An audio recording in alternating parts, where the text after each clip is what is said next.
Hello everyone and welcome to the cloud interpretation. आज मैं आप लोगों को नेवरदलेस का एपिसोड 4 एक्सप्लेन करूंगी। So without wasting further time let's March towards the episode. Episode 4 वहीं पर शुरू होता है जहाँ पर एपिसोड 3 खत्म हुआ था, किसके बाद Nabi and Jae end up sleeping together. Nabi के बर्ताव से हमें पता चलता है कि वो अपने इस मूव को रिग्रेट कर रही थी, पर जेई बिल्कुल नॉर्मल था, जैसे कि उसके लिए ये आम बात हो।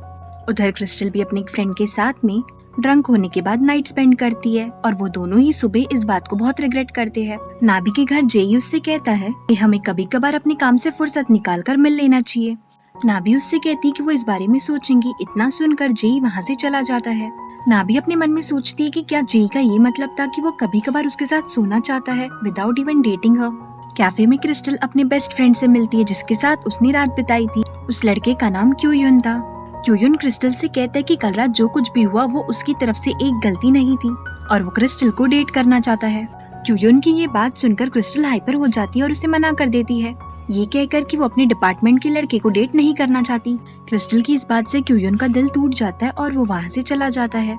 कॉलेज में सोल और उसकी बेस्ट फ्रेंड के बीच में कुछ भी ठीक नहीं चल रहा था, क्योंकि सोल की बेस्ट फ्रेंड अभी भी इस बात को लेकर नाराज थी कि सोल ने उसे अपने फ्यूचर प्लान्स के बारे में कुछ नहीं बताया। दूसरी साइड पर नाबी जेई से कहती कि वो नहीं चाहती कि किसी को भी उन दोनों के बारे में पता चले। जेई भी उसे अश्योर करता है कि वो किसी को भी उन दोनों के बारे में नहीं बताएगा। उन दोनों के ही बीच में एक स्वीट सी इंटरेक्शन होती है और इसी बातचीत के दौरान वो दोनों अपनी अगली डेट फिक्स करते हैं। उसी शाम जेई नाबी के घर पढ़ाई करने आता है और अपने साथ नाबी के लिए गिफ्ट भी लाता है, जो कि एक सुंदर सी बटरफ्लाई होती है। जेई की ये हरकत देखकर नाबी उसकी तरफ और भी ज्यादा अट्रैक्ट होने लगती है। नाबी जानती थी कि जेई एक तितली की तरह है जो कि सिर्फ उसका बनकर कभी नहीं रह सकता, पर वो फिर भी खुद को उसके करीब जाने से नहीं रोक पाती। And they both and up sleeping together again. उस दिन के बाद से जेई और नाबी की नजदीकियां और भी ज्यादा बढ़ गई और वो दोनों ही कुछ दिनों तक हर रात साथ में बिताते थे। वो दोनों जब अकेले में होते तो कपल्स की तरह बिहेव करते और जब लोगों के सामने होते तो बिल्कुल एक अजनबी की तरह। नाबी को अपनी लाइफ बिल्कुल एक फेरी टेल की तरह लग रही थी, मानो उसे उसका प्रिंस चार्मिंग फाइनली मिल गया था। अगले दिन नाबी और जेई अपने फ्रेंड्स के साथ कैफेटेरिया में बैठे होते हैं। वहाँ पर नाबी की एक फ्रेंड उससे पूछती है कि क्या वो किसी को डेट कर रही है। नाबी हिचकिचाते हुए मना करती है और अपनी फ्रेंड से पूछती है कि तुम्हें ऐसा क्यों लग रहा है। तो उसकी फ्रेंड उसे बताती है क्योंकि आजकल तुम्हारे चेहरे पर एक अलग सा ही नूर छाया हुआ है। ये बात सुनते ही नाबी ब्लश करने लगती है और जेई उसे घूरने लगता है। अगली सुबह नाबी को अपनी आंटी का कॉल आता है और उस फोन कॉल से हमें पता चलता है कि आने वाली संडे को नाबी का बर्थडे है। नाबी की आंटी उससे कहती है कि उसे अपना बर्थडे उस इंसान के साथ सेलिब्रेट करना चाहिए जिसके साथ उसे वक्त बिताना सबसे ज्यादा पसंद हो। नाबी इस बारे में बहुत सोचती है, पर उसे जेई के साथ में अपना बर्थडे सेलिब्रेट करना ठीक नहीं लग रहा था, क्योंकि वो दोनों ही एक दूसरे को डेट नहीं कर रहे थे। उन दोनों का ही relationship kind of no strings attached वाला रिलेशनशिप था। बहुत सोचने के बाद नाबी डिसाइड करती कि वो अपना बर्थडे अपनी फैमिली के साथ ही सेलिब्रेट करेगी। अगले दिन नाबी जब बस से ट्रैवल कर रही थी तो उसे उसी बस में अपना एक चाइल्डहुड फ्रेंड मिलता है जिसका नाम दोयुक था। वो दोनों एक दूसरे से मिलकर काफी खुश थे। दोयुन एक बहुत ही सिंपल लड़का था और एक परफेक्ट जेंटलमैन भी। नाबी का बस स्टॉप जब आ जाता है तो दोयुन उससे उसका फोन नंबर मांगता है और नाबी भी उसे बिना किसी एतराज के अपना नंबर दे देती है। नाबी जैसी बस से उतरती है, बाहर बारिश हो रही थी। नाबी अपने आप को बारिश से बचाने की कोशिश करती है, पर वो नोटिस करती है कि उसके ऊपर पानी का एक बूंद भी नहीं गिरा था, क्योंकि दोयुन उसके पीछे छतरी लेकर खड़ा था। दोयुन नाबी से कहता है कि वो जहाँ जाना चाहती है वो उसे छोड़ देगा। वो दोनों ही नाबी के घर की तरफ वॉक करने लगते हैं और अपनी वॉक के दौरान कई सारी बातें भी करते हैं। नाबी अपने पुराने दोस्त से मिलकर काफी खुश थी और दोयुन की हरकतों से भी हमें ऐसा लग रहा था कि वो नाबी को काफी पसंद करता है। अगले दिन नाबी अपनी मॉम से मिलने जाती। वहाँ पहुंचकर नाबी देखती है कि उसकी मॉम अपने बॉयफ्रेंड के साथ बिजी थी। नाबी को इस बात का बहुत बुरा लगता है और वो अपनी मॉम से बिना कुछ कहे ही वहाँ से चली आती है। रास्ते में नाबी पूरा टाइम यही सोच रही थी कि उसकी मॉम ने उसे हमेशा अपने बॉयफ्रेंड्स के लिए निगलेक्ट किया है और बचपन से लेकर अब तक नाबी ने अपना बर्थडे अपने फ्रेंड्स के साथ ही सेलिब्रेट किया था। अपने घर वापस जाने के लिए नाबी जिस स्टेशन पे जाती है वहाँ पर उसे जेई भी मिलता है। नाबी जेई से मिलकर बहुत खुश थी। जेई का भी कुछ ऐसा ही हाल था। वो दोनों ही मिलकर नाबी का बर्थडे बहुत अच्छे से सेलिब्रेट करते हैं। जेई नाबी के लिए स्पेशली सीवीड सूप भी बनाता है। वो दोनों जब साथ में क्वालिटी टाइम स्पेंड कर ही रहे थे कि जेई को सियोला का कॉल आता है।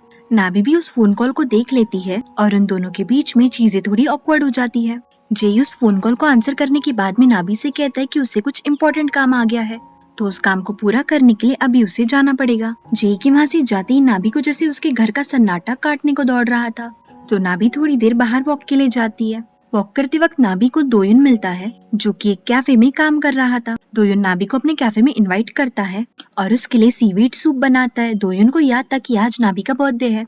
नाभी भी ये बात जानकर हैरान थी कि दोयुन को आज का दिन याद था। वो दोयुन से इस बारे में पूछती भी है तो वो उसे बताता है कि उसकी मेमोरी बहुत ज्यादा अच्छी है और इसी वजह से उसे नाभी का बर्थडे याद था। वो दोनों साथ मिलकर नाभी का बर्थडे सेलिब्रेट करते हैं। दोयुन की वजह से नाभी का बर्थडे बहुत अच्छे से खत्म होता है। अगले दिन नाभी वही ड्रेस पहनती जो उसे जेई ने उसके बर्थडे पर गिफ्ट करी थी। जेई भी नाभी को उस ड्रेस में देखकर बहुत खुश था। उन दोनों को साथ में उनके कुछ क्लासमेट्स देख लेते हैं और पूरे ग्रुप में बात फैल जाती कि नाभी और जेई डेट कर रहे हैं। रात में नाभी जब अपने घर लौट रही थी तो उसे रास्ते में अपना एक्स बॉयफ्रेंड मिलता है। वो नाभी को ह्यूमिलेट करते हुए कहता है कि उसने अपने कुछ स्टूडेंट से सुना कि वो आजकल जेई को डेट कर रही है। वो नाभी को ये भी बताता है कि जेई हर लड़की के साथ में सिर्फ नो स्ट्रिंग्स अटैच वाला रिलेशनशिप ही रखता है और उससे ज्यादा कुछ नहीं। तो जेई जैसे लड़की को डेट करने से अच्छा है कि वो वापस उसी के साथ आ जाए। नाभी को अपने एक्स बॉयफ्रेंड की बात बिल्कुल भी पसंद नहीं आती है और वो उसकी बात अनसुनी करके वहाँ से चली जाती है। अगले दिन वर्कशॉप में नाभी दो लड़कों को बात करते हुए सुनती है। उन दोनों का ही कहना था कि जेई सिर्फ नाभी को यूज कर रहा है और बहुत जल्द वो उसे छोड़ भी देगा। नाभी उन दोनों की ये बात सुनकर बहुत ही ज्यादा डिस्टर्ब हो जाती है। तभी वर्कशॉप में नाभी की प्रोफेसर आती है और उसके बनाए हुए स्कल्पचर को देखने लगती है। प्रोफेसर उस स्कल्पचर की बहुत सारी कमियां निकालती है और वर्कशॉप से जाते वक्त नाभी से कहती है कि उसे आसपास में फैल रहे रूमर्स पर ज्यादा ध्यान नहीं देना चाहिए, क्योंकि इन रूमर्स से सिर्फ उसका काम अफेक्ट होगा और कुछ भी नहीं। प्रोफेसर की ये बात सुनकर नाभी को लगता है कि पूरी दुनिया बस इसी तरफ इशारा कर रही है कि उसे जेई के साथ में अपना जो भी रिलेशनशिप है उसे खत्म कर देना चाहिए। थोड़ी देर बाद नाभी जेई से मिलती है और उससे कहती है कि वो उससे कुछ इम्पोर्टेंट बात करना चाहती है। जेई नाभी से कहता है कि अभी तो उसके पास टाइम नहीं है, पर वो लोग शाम में मिल सकते हैं। नाभी जेई की बात मानकर उससे शाम में मिलने जाती है। नाभी को समझ नहीं आ रहा था कि वो जेई के साथ में सारी चीजें खत्म कैसे करे, तो वो जेई को ये बताती कि कल रात उससे उसका एक्स मिलने आया था। जेई का इस बात पर बहुत ही ठंडा से रिएक्शन आता है और नाभी इस रिएक्शन से बहुत ही ज्यादा डिसअपॉइंट थी। फ्रस्ट्रेट होकर नाभी जेई से पूछती है कि क्या तुम किसी और लड़की को डेट कर रहे हो। जेई थोड़ा टाइम सोचता है और फिर नाभी से कहता है कि नहीं, वो किसी को डेट नहीं कर रहा है। अचानक से वहाँ पर व्हाइट कार में एक आदमी आता है और जेई से पूछता है कि क्या वही जेई है। जेई के हाँ कहने पर वो जेई को मारने लगता है। नाभी उस आदमी को रोकने की कोशिश भी करती है, पर वो आदमी नाभी को ही धक्का दे देता है और उस धक्के की वजह से नाभी को चोट भी आती है। जेई नाभी को संभालने जाता है और उस आदमी की तरफ घूर के देखता है और इसी सीन के साथ एपिसोड खत्म होता है। Thank you so much everyone for watching this video till the end. I hope आपको ये वीडियो पसंद आई हो। जाने से पहले वीडियो को लाइक और प्लीज चैनल को सब्सक्राइब करना मत भूलना। मिलते हैं नेक्स्ट एपिसोड में। Till then please take care of yourself. See या।